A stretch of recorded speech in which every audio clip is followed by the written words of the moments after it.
This call is being recorded. That was like a sexy professional Uber conference voice. I know, she's a little bit too sexy. I know. Unprofessional. So, Rachel, I was just asking, what do you do for work? Well, right now I am a personal assistant and kind of a party planner for a really eccentric and wonderful housewife. She's she's the best. It's not my dream job, but it's been something that I'm capable of doing right now. As I figure out what's going on with my health and what the next steps are. But it's a lot of fun. It's yeah. Cool. Like what are the kind of things that you tend to do in a week? Sometimes it's as simple as picking up her kids from school, and other times it's you have a week to throw a party for a bunch of housewives who are going on a trip over the summer, and we need 300 pink roses and 4 cases of rosé by tomorrow. It's just these crazy little times and parties, and it's a lot of fun, but it's I'd like to be on the other end of that one day where I can tell somebody to buy me a case of rosé. Yeah, I was gonna say, do you get some rosé? She usually gives me a bottle, but oh, yeah. She does. Sweet. No, sweet. she's. I got so lucky in meeting this woman. She's great. Awesome. Well, cool. Well, thank you so much for taking the time out to do this, to muster up the energy to do so. No, of course. I think it's important. Absolutely.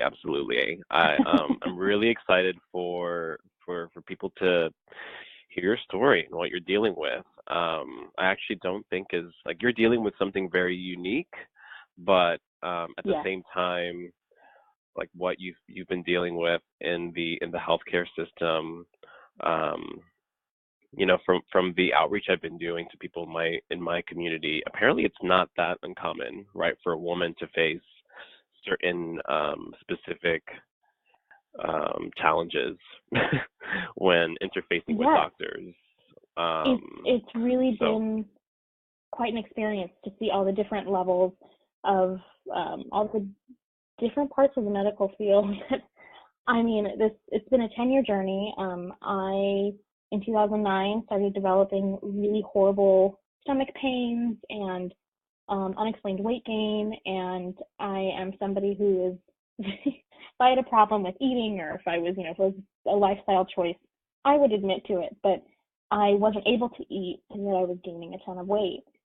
So we were seeing a lot of specialists, a lot of doctors. Nobody knew what was going on, and most of the time, they jumped immediately into, let's put you on metformin, which is a drug for diabetics, but I'm not diabetic, and I wasn't pre-diabetic, and they just want to kind of pump you up with these drugs. And then they were talking about weight loss surgery, but they weren't listening to the fact that I physically can't eat.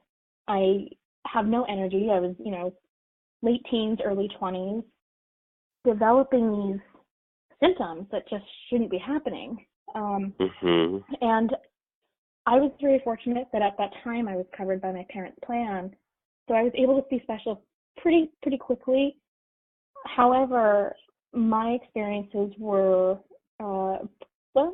jaded, middle-aged men that just didn't seem interested, and their only solution were drugs. And they would make me more sick. They weren't actually doing what they said that they would do. One doctor, we paid a ton of money out of pocket. I was very fortunate to have parents that would have supported me with that. But we paid to see a top specialist, and he does all these TED Talks, and he's like he's a big guy in the medical field for weight issues, for metabolic issues, for, we didn't know what it was. We were just trying to find the root. And his solution immediately was go on a liquid fast. Let's put you on these diet pills, and we're going to put you into Overeaters Anonymous so that we can get your bariatric surgery. And again, not being heard, not being listened to when I'm saying, I can't eat. Like, there's no, what are you talking about fasting in Overeaters Anonymous? When I mentioned that, he got very upset with me and said he wouldn't see me anymore. And so this has kind of been a trend of mostly male doctors having issues with the fact that they don't know what it is. And I don't know if it's an ego thing. I don't know. But I have seen doctors all up and down California. And again, that's not to shame doctors at all, because I know that's not all doctors. My brother-in-law's a doctor. He's a general practitioner. He's great. So again, not to shame all of them. But as a system, there seems to be a lack of empathy for patients. And I think because now they're expected to do so much computer work, and their doctors are no longer able to build these patient relationships because they're inundated with so many people. And so I have been left to my own devices where about 6 months ago I was diagnosed formally with a rare chronic autoimmune disease, supposedly. And he just said, I don't know how to help you, so you have to find a specialist for that. And how old are you now, Rachel? Right now I'm 28. I just turned 28. Right, so it's been about 10 years. 10 years, 18. Gotcha. Yeah. And so I was diagnosed with this chronic disease, and the specialist that I saw finally, after months of searching for someone and then having to wait to get an appointment. So I'm left with this kind of terrifying, I can't even think of the word. I'm losing my words. This diagnosis, and left for months and months in pain to wait for an appointment. And this doctor said, well, I don't know if that's what you have. So he retested me and then told me I don't have this diagnosis. So I needed to see someone else. So now I've seen another doctor just a couple weeks ago that says, no, I think you do have this diagnosis. So I have seen 3 different doctors who can't seem to agree with, they're throwing around these big words. Like, I've been told, oh, we think you have a brain tumor. Oh, we think you have, but they won't test for it. And then they think I have polycystic ovarian syndrome, which is always the throwaway for women. They think, oh, you have a hormonal imbalance, that's why you're overweight. Instead of getting to the root of it. And so the lack of competency, the lack of willingness to really work and look for something beyond the expected, I feel like if it's not in their book, they don't know what to do. Or maybe they don't have the time to sort it out because they have too many patients. But it's been a very frustrating time. And I've met a lot of other patients, and a lot of specifically women who have been put through a lot. And I think there's a lot of weight shame with women, where if I were having the same symptoms but I was thinner, they would immediately do something. But because I'm overweight, their first thing is, what are you eating? Let's get you on some kind of diet. You know what I mean? So it's been, I'm babbling, I'm sorry, but it's just been a very long process with still no answers. So next week I have another appointment with a follow-up to this specialist that first diagnosed me, to see if I can kind of get retested, get another answer, figure out something, because it's just weird to be left for 10 years and not, I guess, feeling left on your own, just feeling like you're ashamed, like you're being told that there's something wrong with you in your head because we're not seeing anything on paper, And when we all know our bodies, Yeah, we and can what feel are it you? when something's wrong. Yeah, Rachel. And what was it like? Like, what were you up to before you started experiencing this, the condition that you have, and what exactly is it that you're experiencing and that you're relaying to doctors that they just don't seem to be listening? Yeah, I was that annoying theater kid. I was very involved in that. I was involved in dance classes. My family led a pretty healthy lifestyle. There's a Southern Californian culture that I was brought up in, as I'm from San Diego. So there was never a problem with that. I loved being out and about with friends, and I was very active and engaged and excited about all the things that I was going to do in my 20s. And I've had to put a lot of that on hold because my body just can't support me right now. Yeah, it's very frustrating, and I feel for a lot of women who might have been, the first thing I tell doctors is, hey, I'm having chronic pain. I can't really eat. I'm very sensitive to food, and I keep gaining weight. What's the problem? And I feel for other people who aren't. I can see why people give up. I think because I'm young and there's so much I want to do that I'm determined to find an answer and find a solution so I can feel good in my body and, my body's best natural state. But yeah, I don't know how other people are doing it, especially people who don't have insurance. I mean, I have a friend who has cancer and it's considered a pre-existing condition and she can't get coverage. So I consider myself very lucky that I at least get to see these specialists, even if they're not helping. And how much are you actually, how much are you telling doc, how much are you eating actually? And I know you shared these details with me before, something like a cup of rice sometimes, and you're still gaining all this weight. And what's the experience of being Rachel on a day-to-day? Day-to-day as of now, I get really horrible morning sickness. So of course doctors are like, "Are you pregnant?" And I'm like, listen, no. Yes, theater lady. Really sick and pregnant? Yes. Right.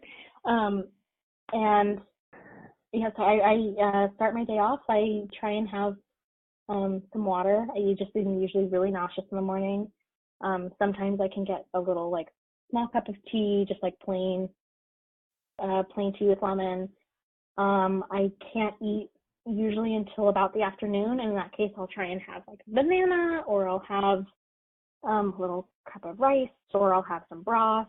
I usually really eat maybe once a day, but it depends how I'm feeling. Sometimes I'm not feeling sick, and then I'll eat too much because I'm so excited to eat. And when I say too much, I mean like, I'll like have a big piece of chicken and I'll have some vegetables and rice and like try and make a full meal, but then I get really sick. So typically I'm left to, I can't do a lot of dairy or too much protein. So I tend to stick to broth, a lot of veggie broth, and rice, water. Bananas are good. Very boring. Very, very exciting day to day. But I get up. It takes me a while to get moving. I go to work. Something is I get to work from my boss's house, so that's always good. And I kind of help her run her life, which is funny because I can't seem to get my own together. Yeah, I think part of it is really bad insomnia too, so I have a really hard time getting to sleep. But yeah, it's a pretty boring existence right now. If I don't have doctor's appointments, that's pretty much my day to day. So, well, I want to acknowledge you for just powering through, doctor after doctor. I don't know how many doctors you've seen. I'd love to know how many you've gone to, how many have rejected listening to you, what you're dealing with. Don't trust you. Close to 100, yeah. 100 doctors. 100 doctors, at least. Oh my God. Yeah. Well, how many of them were happened to be men? In truth, I would say, I'd say probably 90% of them. And the most empowering doctors I've had have been women. And I'm not some crazy, anti-male person over here. It's just in my own experience where women seem to be a little more empathetic, and a little bit more, calling me in their own time. And I had one doctor who I was working with for almost 2 years, and she was great until she's like, I don't know how to help you. And her formal prescription to me was to try and enjoy my life to the best of my ability. She wrote that down. That was a little frustrating. she was great, but she exhausted her efforts. I mean, she doesn't know. And it's one of those where my blood tests are kind of always a little are off in some way, but they can't figure it out. I find that the men are the least empathetic at all towards me. And you had this woman doctor you were seeing. You had shared with me before. What was her reason for wanting to let you go? I remember there was a specific reason that was she said surprising to me. There was nothing else that she could do for me. She said she didn't know how to help me, and she was frustrated as a physician, as a someone who went to school for this. And she wanted me to look for alternative specialists, and she gave me recommendations and said, there's something wrong. You're not pre-diabetic. You're not this. You're not that. I mean, you shouldn't be having this pain and this weight, and we don't know what's wrong. And I think just the way that the doctors are so quick to throw words out. She was the first person that told me I had polycystic ovarian syndrome, but then the doctor I saw after her said I didn't, and the doctor after him said that I did, and so they kept flip-flopping, and so it's almost like, what do I have? What is going on? I just need one person to kind of collect all this info and really commit to helping. And I think I know so many people who have just given up, and it makes me sad because I'm stubborn to a fault. It's not always the best trait, but I'm determined because I know something's wrong, and my quality of life isn't where it should be for a 28-year-old woman who's eager to do things and be active. And I just wish that there was more support in our system for that. I mean, there's the fact that I tried to make an appointment with a specialist, and we're 4 or 6 months out, and that's ridiculous. What are you supposed to do in that time? When you're not feeling good, what do you do in that time? It's just time wasted. Well, Rachel, I'm sorry, we're way past our 9 minutes. No, it's all good. I had said 30 minutes, so we're good. This is like a little podcast or something. But we can start concluding this. My last question for you, right, in case there are folks out there who listen to this, and because you're such an inspiration to me, the fact that you've been dealing with this for 10 years, it sounds like very distressing pain that you experienced from what I've heard, the way you've described it before to me, not being able to eat, your body rejecting food all the time, and then gaining weight. Like what, in light, even facing all of this, all of these symptoms, like what are the one or two big things that keep you going? What do you want to say to people who might be dealing with something, might not be exactly the same, but something that's just seems undiagnosable, or doctors just can't figure out, No, I understand. I think knowing that for me that I'm a self-narcissistic, but that I'm worth investing in this. If I was to look at someone else that was sick, this makes me look like such a loser, but if my cat was sick and my heart was broken and I was doing everything as possible to make her feel better. And I think we have to almost parent ourselves in that way. Sometimes I don't want to make appointments. I don't want to call. I just want to say, screw it, I'm going to be this way forever, whatever. But I think being your own advocate is so important, and that you are worth it, because eventually something's going to fall in line and it's going to work out. I think having a really good support system, I've been very lucky to have just the best friends and the best familial support, and I'm beyond grateful for that. There were ups and downs for a while where they were frustrated because they thought, look, they don't know what's wrong. But I think once people take the time to talk to you, like with my uncle and my mom and my dad and my sister, being so lucky to just have people that will listen.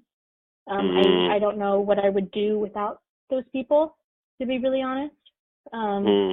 even my mom right now, who's been more generous than anybody and my sister, who's just been helping me in this weird time where, I'm, for the first time since I was in my late teens, I'm back at home because I'm not dependable as an employee. And so having that support where they're willing to help in those ways so that I can figure it out. I don't know what I would do without them. So I'm grateful. I'm think of yeah, well, I'm sorry, I'm grateful. babbling. No, it's okay. It's okay. What I really see in you is you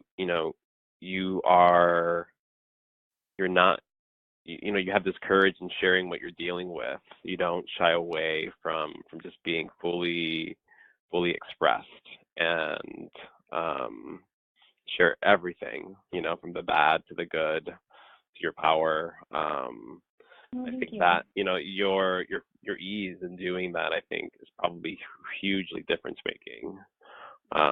Because for the folks that do listen, you get an ear. You're welcome.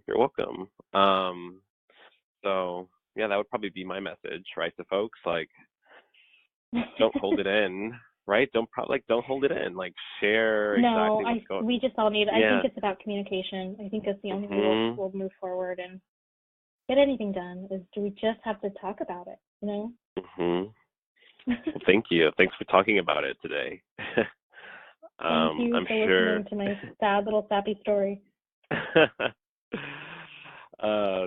Thank you. It's not sad and sappy. It's super inspiring. And now I'm just thinking about rosé as well. So I'm gonna look for always the rosé. Always. Just to bookend that. Well, all right, Rachel. Thank you so much for your time. You're so welcome. Best of luck with this whole endeavor. It's amazing. Thank you.